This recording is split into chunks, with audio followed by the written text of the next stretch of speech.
Hai, mau tahu keseruan kita untuk study tour ke 4 negara ASEAN? Indonesia, Malaysia, Singapura, dan Thailand? Saya Okian Riwi Haryadi, mahasiswa program studi sosiologi dari Sekolah Tinggi Ilmu Sosial dan Politik Raja Haji Tanjung Pinang. Yuk ikutin keseruan kita study tour ke 4 negara ASEAN.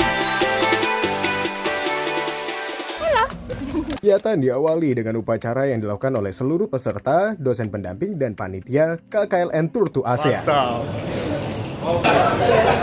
Berangkatan melalui Pelabuhan Internasional Sri Bintanpura Kota Tanjung Pinang menuju ke Pelabuhan Setulang Laut Malaysia. Perjalanan akan ditempuh dalam waktu 3 jam. Welcome to Malaysia. Wow, kita sudah dijemput oleh bis single deck dengan 44 seat di Berjaya Waterfront. Dan dilanjutkan menuju Singapura. Hal yang wajib kamu ketahui sebelum berkunjung ke Singapura adalah mengisi SG Arrival Card.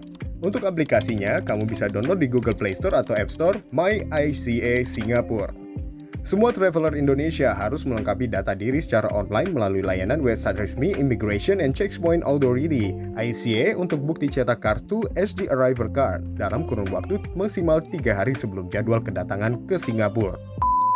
Pemerintah Singapura telah meluncurkan aplikasi online bernama Ponsel My ICA. Nah, ini sebelumnya dikenal sebagai kartu kedatangan SG untuk memfasilitasi pengiriman informasi kedatangan dan detail perjalanan secara elektronik oleh pengunjung asing. Jadi setelah kamu isi, kamu akan mendapatkan email konfirmasi yang harus kamu tunjukkan saat di imigrasi Singapura.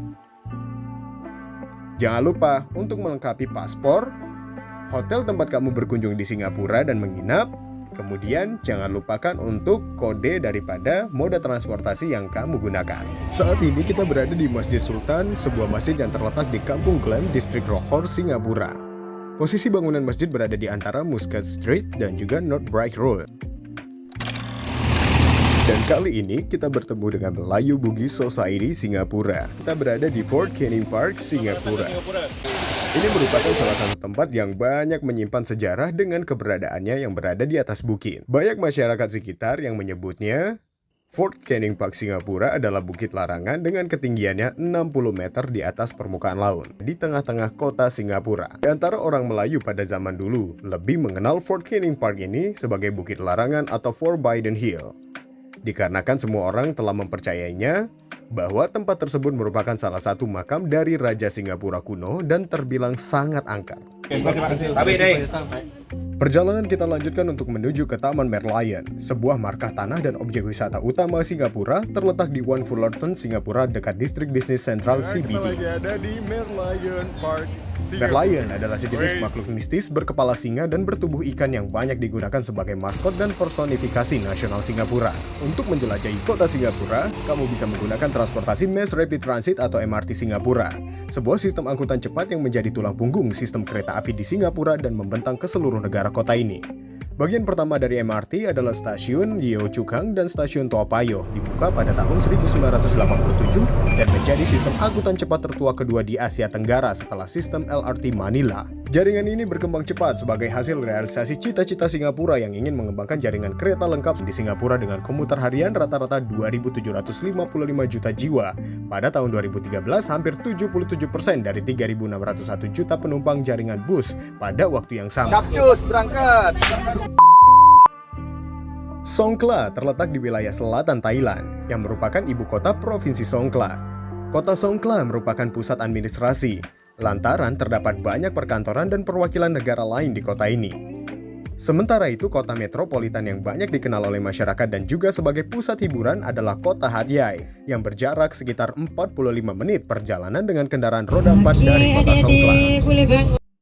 Wow, gak lengkap rasanya kalau ke negeri Gajah Putih tidak berkunjung ke Kaisar's Shop ini. Adalah kedai pernak-pernik khas Thailand.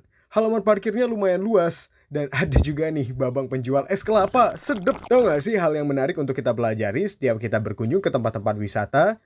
Adalah bagaimana untuk kita bisa mengembangkan usaha kecil di Indonesia agar bisa naik kelas. Terutama bagi pembuat kerajinan tangan atau craft handmade atau yang lainnya untuk dijual di tempat-tempat wisata. Apa aja tuh? Tom yum. Luar biasa. Harga dia 65. Kota Songkhla yang dikenal sebagai kota Melayu di Thailand, berdekatan dengan perbatasan Malaysia. sehingga memiliki kemiripan budaya dengan Malaysia. Thailand Selatan memiliki 14 provinsi, di mana Songkhla merupakan provinsi terbesar ketiga setelah Suratani dan Nakhon Si Thammarat. Karakter fisik masyarakat Thailand Selatan tidak jauh berbeda loh dengan masyarakat Indonesia.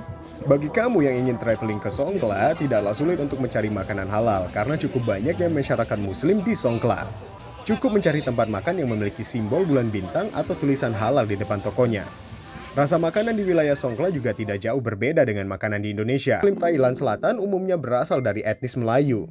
Sebanyak 75% masyarakat di Songkhla menganut Buddha, yang merupakan orang asli Thailand ataupun keturunan Cina Thailand. Sisanya sekitar 25% masyarakat Songkhla menganut agama Islam, yang diklaim merupakan etnis Melayu. Halo everyone, sekarang kita lagi menjelajahi kota Hat Yai.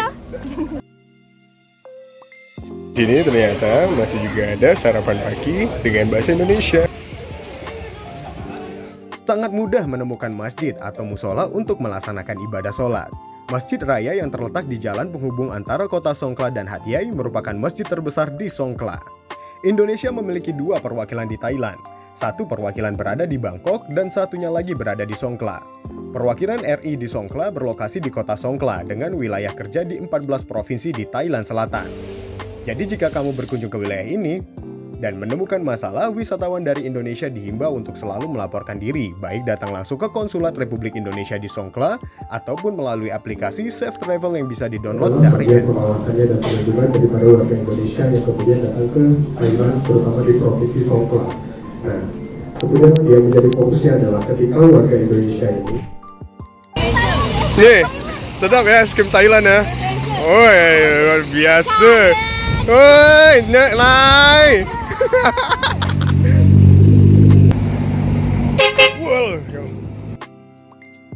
Perjalanan kita lanjutkan kembali untuk tur ke Kuala Lumpur dengan jarak 450 km dengan waktu tempuh 5 hingga 6 jam melalui tol utama Malaysia. Nah, banyak kita temui rest area yang ada di jalan bebas hambatan milik Malaysia yang tampak begitu nyaman. Ada kamar mandi yang bersih, musola, tempat makanan, souvenir, hingga taman bermain.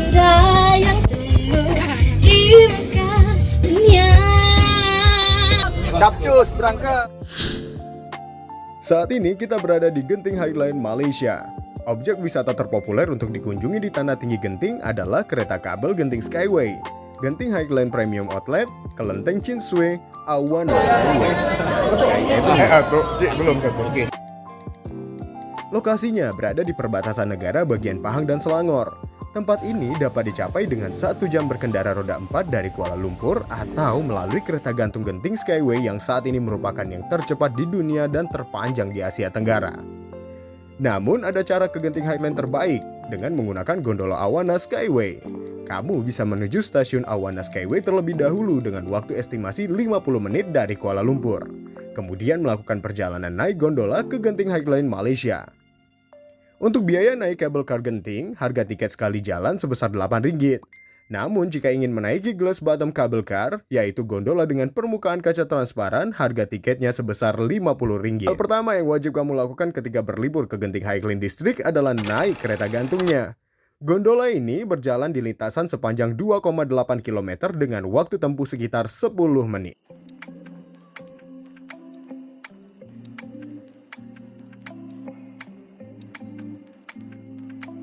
Nah, di Masjid Jami' Sultan Abdul Samad Kuala Lumpur ini juga ini menjual daripada air putih, dan ini untuk keikhlasan bagi para pengunjung yang ingin membeli air putih khas dari Kuala Lumpur. Tuh, nanti uangnya dimasukkan ke tabungan amal. Di Masjid Jami' saya tidak bawa sarung, kemudian diberikan sarung oleh penjaga dari masjidnya. Mantap sekali. Oh, ini kita diberikan sarung untuk sholat di Masjid Jami' Kuala Lumpur. Cik, terima kasih banyak, Cik. Ya. Alhamdulillah. Saya terus, Cik. Baik. Ya, Assalamualaikum. Luar biasa, Ciknya, pelayanannya. Kita keliling Kuala Lumpur yuk. Dengan KL Monorail ini memiliki jalur layang yang tentunya berbeda dengan transportasi berbasis rel lainnya. KL Monorail hanya memiliki satu jalur, yakni dari KL Sentral menuju Titiwangsa. Dan untuk pembelian tiket KL Monorail dapat dilakukan dengan dua cara, lewat vending machine atau menggunakan kartu Touch and Go. Kalau kamu beli pada vending machine, maka tiket yang akan dapatkan menyerupai koin yang bernama token. Tuh, 3 orang cuma Rp5.40 aja loh, murah banget.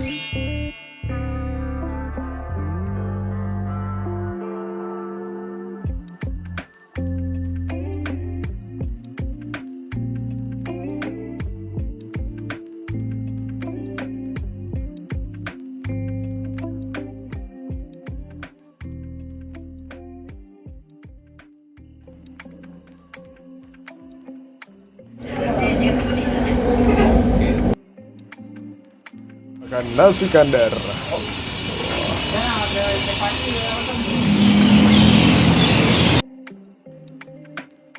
Halo, sekarang saya lagi ada di transportasi umumnya Malaysia, di bus. Nah ini kita tadi dari Pelabuhan Kelang menuju ke Kuala Lumpur, hotel tempat kita stay.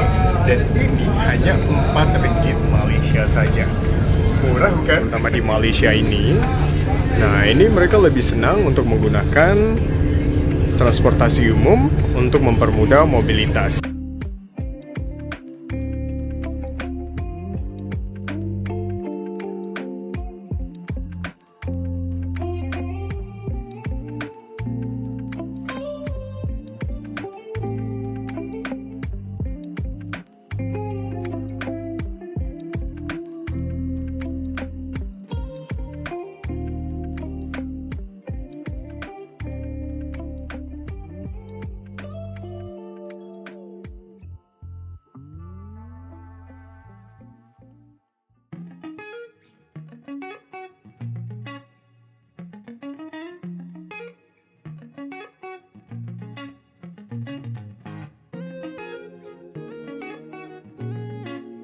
Nah, gimana keseruan kita jalan-jalan di 4 negara ASEAN untuk study tour KKLN Stisi Pol Raja Haji Tanjung Pinang?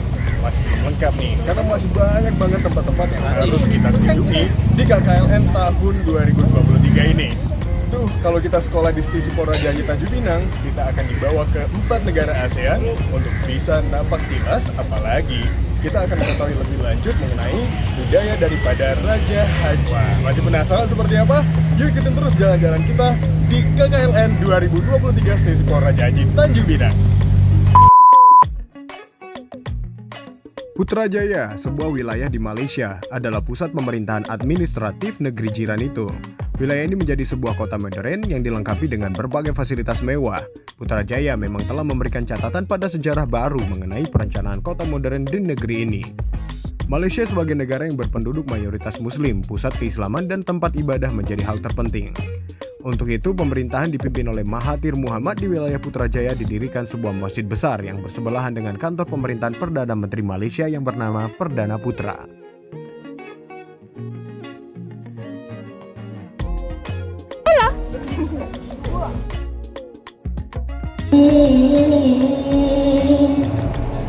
Alahai cinta ini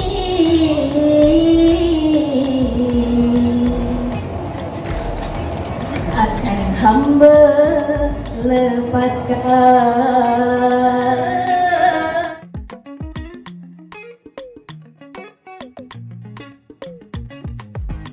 Terima kasih berulang-ulang. Sudi bersama kami di sini.